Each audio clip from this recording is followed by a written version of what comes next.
SG. I don't know how my friends from the fourth estate actually found their way here. But because they are there to report as critical component of our governance structure, we have had a long day discussion. And we have agreed that we will rejuvenate our party. Very soon, you will see the Jubilee flag, the Jubilee activities in all parts, in all corners of the Republic of Kenya. And therefore, our competitors should be ready and be prepared to face the might of the rejuvenated party, Jubilee. Secondly, we have had also a long day discussion. We are united. You may have had few things here and there on the media. I want to assure you our issues are sorted out in the boardroom, and therefore the Jubilees are consulted. It's a mass movement. Divergent views are always there. We appreciate, we value what every member says, and those issues have been discussed, and therefore we are here as a united team, looking forward to dealing in how we are going to rejuvenate the party. This juncture, I want to invite, we have had the just concluded by-election in Kiambaa. They are our generals on the ground. I want to invite the Honorable Sabina Chege. Okay, I want to first invite the candidate, the Honorable Kiambaa, who has actually won, but technically defeated through fraudulent process. And I want him to say, you are aware of what has happened, and I'm sure this is one thing that we need to inform, and we want to hear from the host now, Honorable Kiambaa, our MP-elect of Kiambaa. Karibu.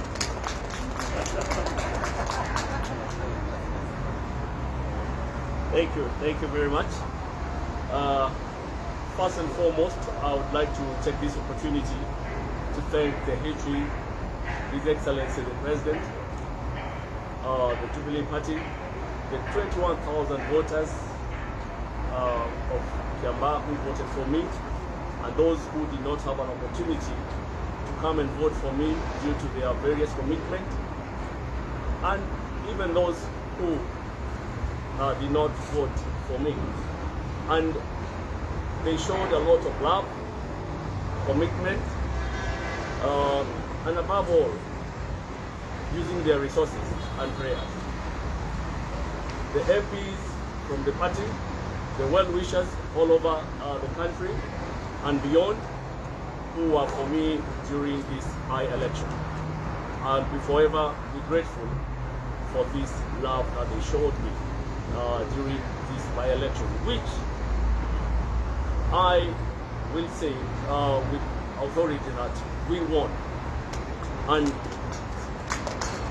I want to assure them that we will fight for this win until we get it to the people of Kiambaa.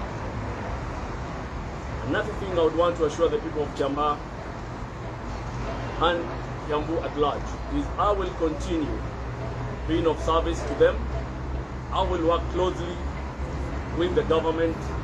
I will work closely with the people themselves, the way we have been working closely to ensure that we serve them and we ensure that there is no void in Kiambaa in terms of leadership. The party has been very, very supportive, and I have no regrets at all in standing with the president and the party. And even if tomorrow we were to have another by-election, I will still vie with the same party. That's the Jubilee Party. That is the party of choice. That is the party that I believe in, and any other party for me is secondary. Once more, the people of Kiambaa, asanteni sana for maintaining that peace. We know there were people who had intent of bringing chaos, but because of our culture of maintaining peace, then I'll still ask you to continue maintaining that peace until justice is done.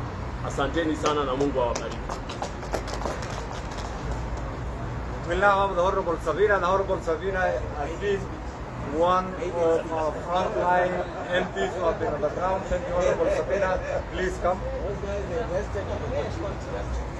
Thank you very much. Mine is first to congratulate our candidates who went out there and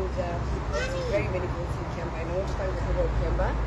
Second, we have a very good battalion from members of parliament, and the support of our party, and also well-wishers. There are people who we didn't even know and went to the ground to make sure that we actually got the victory and talk to the Kiambaa people. So I really want to take this opportunity to thank them. Mine will be, and also some of the things have come up after the election, and especially on the relationship between the political class and also the party officials. I want to promise you that this will make you more stronger than it was before. And after today's meeting, we have deliberated and we'll be meeting several times so that we make sure there's an issue. We are going to handle the issue and we are going to sort out our matters internally. And so from today, we want to see everybody and Jubilee people, agreeing on how to work together, to go to the grassroots.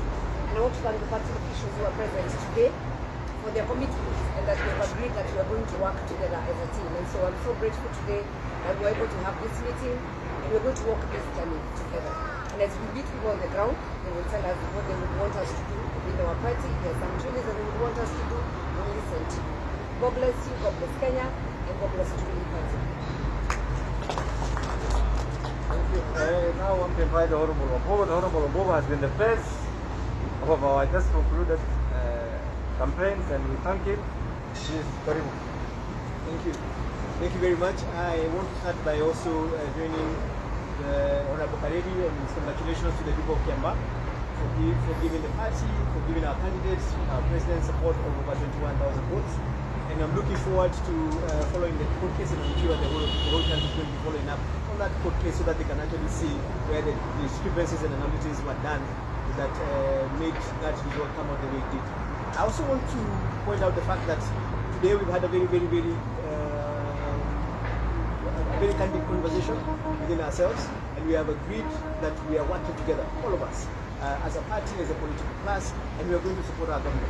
And one of the things you're going to see in over the next 30 days is going to be a rejuvenation of the party at the grassroots level. We're going to go back and we're going to look at the things and structures that exist at grassroots level, and we're going to start rejuvenating them. We're going to see a lot of activity on the ground.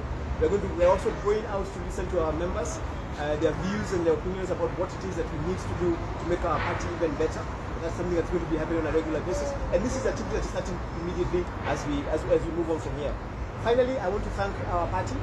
I want to thank our party leadership here, who is represented here by the SG, by the Vice Chair, Honorable Kenan, and Honorable Murathe and Tuju, for the support and how they stood with us when we were out there on the ground. The votes we got, the victory that we got in Kiambaa was a joint effort of all of us. And we are going to continue working like this, moving the lessons that we have learned from Kiambaa to the next engagement, and learning and improving ourselves as a party. Because as a lot of speakers here have said, Jubilee is the party to beat as we move into the next election. Thank you very much. And finally, I want to invite the Vice Chair, the Honorable David. He's a man, he's a newsmaker. He has Karibu.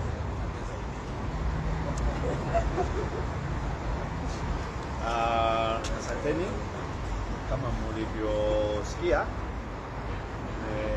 tumekutana kufanya what we call a review of the outcome. Kama mmeambiwa, sisi hatujaridhika na jinsi IEBC ilitendea candidate wetu. Because when you are not satisfied with the result and you want a recount, they cannot refuse not to give you a recount. And our request was based on some very concrete evidence about the manipulation that was done by some of those numbers. Because the numbers that came out of the polling stations, the polling centers, were not the same numbers that came to the tallying center. And we have evidence, and that will be mitigated in the courts of law. So it's not over until the courts find that out.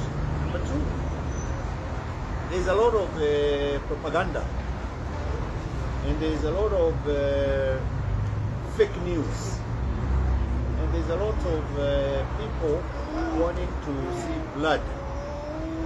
They want to see Jubilee fighting, they want to see blame games, they want to see scapegoats. Let me assure you, be very, very careful. Number one, with the fake news. Like I read somewhere where they were talking about Murathe saying that the team that went on the ground needs to account for, I don't know, over 300 million. There was nothing like that. Already you know me. If I want to say something, I call the media. Yes, you do. I'm not on those social pages where people fabricate. I have like now 10 fake accounts. So be very careful, and if you get any of these issues coming up, please feel free to call me, call the SG here. We are quite happy to clarify any points that may arise. But I can assure you, these people, they ain't seen nothing yet. Our determination to support the president and to support going forward what was exemplified in Kiambaa in terms of a peaceful election. And after an election, people go home peacefully. We're trying to make sure this is what will happen going forward into 2020. So thank you. We will be giving you further information about what has been agreed with this team in terms of the rolling out of the party structures from the grassroots, energizing this party and revamping this party, because there are those of us who will die with the president and who will die with this party, because we know this party, this government has done a good job. And I also want to congratulate this team, because within a very short 3 weeks, they were able to paint and turn Kiambaa red. And I can assure you, the kind of determination we have seen here, it's possible to turn the whole country red. Thank you, Asante sana. Questions? Thank you so much. Questions? Mheshimiwa Ngunjiri said that you have had a very candid conversation inside there. And this candid also comes from the fact that it is members of this particular party who have been going even on social media requesting for the ouster of the CS Tuju and yourself as the vice chairperson. Have you been able to discuss this matter where some members are going outside and not coming to the boardroom? I think he will answer that one. But let me also say, all those people who are involved in the Kiambaa campaign had been invited to this meeting. I think first you need to appreciate Jubilee is a mass movement, it's a democratic party. Members are entitled to have their own individual opinion, but this is the position of the party. There are no differences. You see, in such a big house, you expect divergent views. Of course, this is a very democratic party, and therefore, what we are telling you today is the party is united. We have had issues, we have discussed, all issues have been resolved. Others are still maybe touch on the nitty-gritty of the party operations have been discussed. That is why we are saying the party will be rejuvenated. We'll have grassroots mobilizations. In the next 1 month, you will see Jubilee, you will see red in every part of the Republic of Kenya. So we are here as a united team, prepared to support the president, prepared to support the government, and prepared to rejuvenate the party in preparation for the next government. When you're talking about rejuvenation, what activities are these that you're speaking about? You're just talking about re-energizing. Are you also talking about grassroots elections and all that? Grassroots mobilization, areas where maybe individuals, because of other political activities where individuals might have left, we will have Jubilee from the village, from Jubilee offices from the village, sub-location, location, division, work, all the way up to national. And those are the things that we will be doing in the next 1 month. Vice Chair, have you been able to address those people who have been calling for your resignation in that meeting? That is what we are addressing. He could probably. Mr. Murathe, listen to this. The position of the party is this is a very democratic party. Individuals have the right to hold their own individual opinion. We have come together as a group to discuss all issues of the election as a result of the just concluded structure. All these issues have been debated. That's why we are saying we are united. We have rolled out a program, and therefore, as a team, united team, and I'm sure even those who are not here, we have apologies. We have apologies of Honorable Kanini Kega, he's in Mombasa, on official duty. So this is the position of the party. This is the official position. And Honorable Murathe. For the joining camp, basically, we are approving this, but well, the position of the section of members is the secretariat who is not supporting the party, popularize the party. And I don't know how this has been addressed. I think the point we wanted to make today, and we have made it, and we are going to emphasize it again here. Every person who is a member of this party, whether you are sitting in parliament, whether you are grassroots mobilizer for us, has a role to play. And what we are doing now, moving forward, is ensuring that every person who plays a role in this party does what they're supposed to do. And we appreciate the fact that we got over 21,000 votes, the fact that we got a victory in Kiambaa that was taken away from us by IEBC, shows that what we can do together. And that is what we're going to be seeing moving forward. We're not going to have any blood-letting, which is what look like you guys were looking for. It's not going to happen. It's not going to happen. This house is big enough for all of us. And we respect and recognize the effort of every one of us. Moving forward, we are going to have different people stepping up to play the role that they need to play. When it's a political problem, we're going to see politicians. A technical problem, we're going to see the technical people. It's a bureaucratic problem, because we're also the ruling party. We are also part of the people who are running this sector. So we're going to see a lot of that happening. We learned a lot of things from Kiambaa, but we also learned what we can do in 3 weeks, because it's important for you guys to remember, we got into Kiambaa as a party and members of the party, and in 3 weeks, together with what Kariri had done in the past, we were able to get a victory in that election. We now know what to do. I know you saw that on social media over the weekend. We now know what to do. That's exactly what we need. We now know what to do, all of us, party, members of parliament, and our grassroots mobilizers. Well, thank you so much. Well, NST over here and Vice Chair adversely mentioned. I don't know. Maybe just. Yeah, and you. Unless you are looking for a specific answer. No. What we are saying, the message is this. Okay, the message is this. Okay. Yeah, and also. The message is this. This is a democratic party. You expect individuals to hold individual opinion on certain things. The party position is nobody is being ejected out of office. We are united. We have reviewed the just concluded by election. We have also looked at our long-term strategic plans.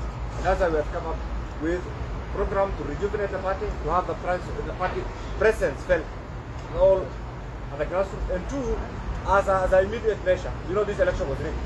You know it. We will be going to court to determine and to prove to Kenyans that this election was rigged, and Honorable Kiambaa remains our MP-elect from our perspective. And the courts will prove this. And the first thing will be demanding for that is a recount, and that will show. So, what else? Mr. Murathe should have a right of reply. Yes. Okay. I want to hear. What is it? I'm just wanting Mr. Murathe. What are you asking? You've been adversely mentioned. Adversely mentioned by who? By a section of MPs. We have just told you. In terms of what? That you're not supporting the party, that you're not popularizing the party, that actually the Kiambaa by in previous losses are actually attributed to you guys. We have just explained that. No. These are directly at and My friend, you know what happens? Immediately there is an outcome. If we had won, maybe they would have been taking credit, those who are whatever, and they would have been probably presidents. Correct? We are happy to take the flag and responsibility where we have fallen short of the expectations. But like I'm telling you, looking for blood, there's no blood. You are just being told it's democracy. Everybody has a democratic right. People who really feel we could have done better, all right? It is their right to feel that way. But we think we gave it our best shot. And we think we actually won. That is the message you're getting from this group. And there's nothing like advance. My friend, everybody here is interim, including the party leader, deputy, everybody is interim. We are telling you now how we are going to organize this party so that you have bona fide officials all from the ground. He has told you, all the way up to the National Executive Conference. And those who are willing to have some of these seats, they are free to come. So will you be vying for any position if you go for the grassroots? What Ngonjiri, Ngonjiri has said something with regards to the reassignment of roles. No. Where you've said where it is political, it is the politicians who are going to take. I did not say something like that. I think what he emphasized is you will see more involvement of politicians and technocrats and everybody. That's what he's trying to say. Sawa, wewe.